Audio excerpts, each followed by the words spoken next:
Salam IT News, jumpa lagi di program berita kami.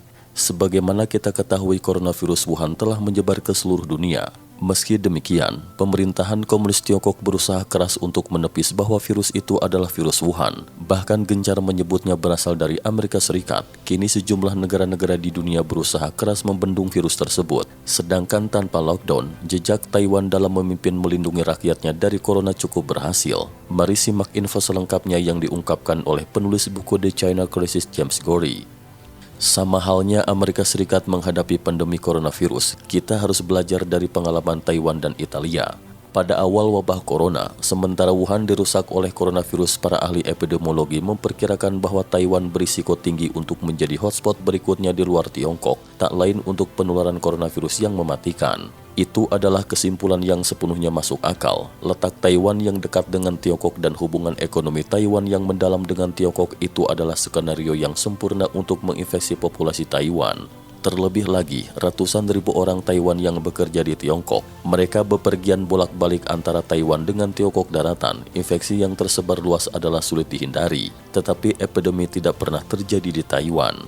Pada tanggal 20 Maret, angka infeksi coronavirus di Taiwan adalah sangat rendah. Dengan populasi sebesar 23,78 juta, jumlah total kasus infeksi coronavirus di Taiwan tampaknya telah stabil, yaitu hanya 108 kasus. Bahkan yang lebih mengesankan adalah bahwa dari 108 kasus infeksi coronavirus di Taiwan, hanya 1 kasus kematian dilaporkan. Selanjutnya, 26 orang telah dibebaskan dari karantina dan sisanya dilaporkan dalam kondisi stabil meskipun tetap diisolasi di rumah sakit.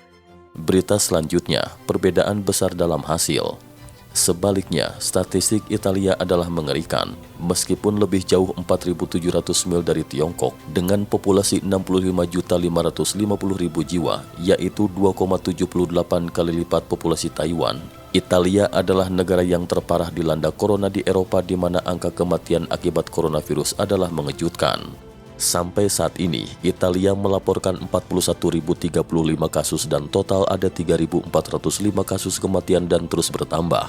Angka kasus infeksi coronavirus di Italia adalah 380 kali dari Taiwan. Angka kematian Italia akibat coronavirus adalah 3.405 kali lebih tinggi dari Taiwan. Namun Taiwan dan Italia memiliki hubungan ekonomi yang bermakna bahkan luas dengan Tiongkok. Perbedaan hasil antara Italia dengan Taiwan adalah sangat mencolok dan kritis untuk dipahami. Berita selanjutnya, berpikir rasional adalah garis pertahanan pertama. Begitu Taiwan memahami bahwa epidemi baru hadir di Tiongkok, Taiwan bertindak cepat dan tegas di beberapa bidang pada saat yang sama. Oleh karena itu, memutuskan mempekerjakan proses berpikir rasional adalah garis pertahanan pertama Taiwan. Keputusan logis pemerintah Taiwan untuk bertindak cepat dan berani adalah hanya dimungkinkan karena Taiwan tidak terbebani dengan stigma dan dampak politik ketepatan. Tidak seperti pemerintah di Barat, Taiwan selain berpengalaman menangani coronavirus baru-baru ini dan virus yang ditularkan melalui Tiongkok selama epidemi SARS pada tahun 2002-2003, Taiwan juga berurusan dengan Tiongkok secara umum. Taiwan juga tidak harus berurusan dengan pengkhianatan yang datang dari perpecahan politik dari dalam.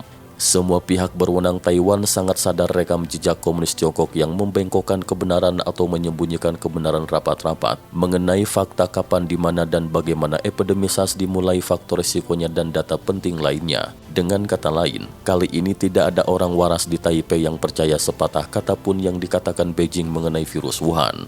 Dan sekali lagi, tidak seperti banyak pemerintah Barat, orang Taiwan tidak takut menyakiti perasaan Beijing.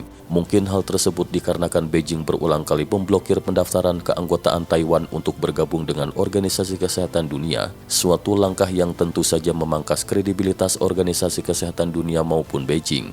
Tetapi ancaman abadi komunis Tiongkok untuk menyerang Taiwan mungkin juga ada hubungannya dengan pengabaian Taiwan terhadap komunis Tiongkok, sehingga Taiwan telah menyinggung kepekaan Beijing. Berita selanjutnya, kendali perbatasan dan karantina yang masuk akal. Itulah sebabnya Taiwan segera mengambil kendali ketat atas perbatasan Taiwan, menghentikan semua perjalanan ke dan dari Tiongkok. Bertentangan dengan ilmiah dan penasehat epidemi di Amerika Serikat, Taiwan entah bagaimana alasan tidak mengizinkan lebih banyak orang yang berpotensi terinfeksi dari negara tuan rumah coronavirus tidak membuat kita kurang aman. Sebaliknya, pihak berwenang Taiwan menganggap bahwa pembatasan seperti itu akan mengurangi kemungkinan coronavirus menyebar ke seluruh populasi Taiwan. Memang demikian adanya. Langkah selanjutnya yang diambil secara bersamaan adalah melakukan karantina selama 2 minggu untuk semua orang yang baru saja memasuki Taiwan. Ini dilakukan melalui polisi yang memantau telepon pintar wisatawan untuk membuktikan kepatuhannya terhadap karantina atau isolasi diri. Teknologi canggih ini mungkin tidak didapatkan di semua negara. Tentunya teknologi canggih ini menguasai hotel dan fasilitas lain untuk menegakkan isolasi para wisatawan yang bepergian. Berita selanjutnya, menyimpan pasokan medis di dalam negeri. Langkah strategis lain yang dibuat Taiwan adalah melarang ekspor pasokan medis yang penting khususnya masker medis antivirus. Lagi-lagi beberapa ahli di Amerika Serikat mengatakan bahwa orang sehat tidak membutuhkan masker.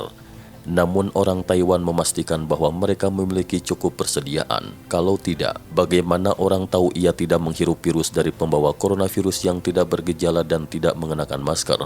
Satu hal yang jelas di sini adalah amat sangat bodoh bagi negara manapun untuk mengizinkan dan mengandalkan negara musuh untuk pasokan medis kritis dan obat-obatan bagi negara tersebut. Hal ini belum terjadi pada Taiwan namun sudah terjadi pada Amerika Serikat. Berita selanjutnya, tidak ada karantina. Yang cukup menarik, Taiwan tidak mengikuti pengujian massal yang terjadi di tempat lain. Taiwan sama sekali tidak menguji orang dalam jumlah besar. Sejauh ini, Taiwan hanya memeriksa atau menyaring sekitar 800 orang per hari. Apalagi tidak semua orang yang dikarantina atau mengisolasi diri sendiri diuji apakah terinfeksi coronavirus. Taiwan juga tidak melockdown seluruh Taiwan. Ajaibnya, toko, kafe, dan tempat umum lainnya tetap dibuka untuk bisnis. Pelanggan diperiksa untuk mendeteksi ada tidaknya demam dan kedua tangannya disemprot dengan pembersih sebelum masuk ke toko, kafe, dan tempat umum lainnya. Dan dipastikan tidak ada kemandekan sosial dan ekonomi yang kita lihat terjadi di Barat. Sejauh ini protokol Taiwan tampaknya berfungsi seperti halnya ekonomi Taiwan. Mampukah negara lain menerapkannya secara efektif?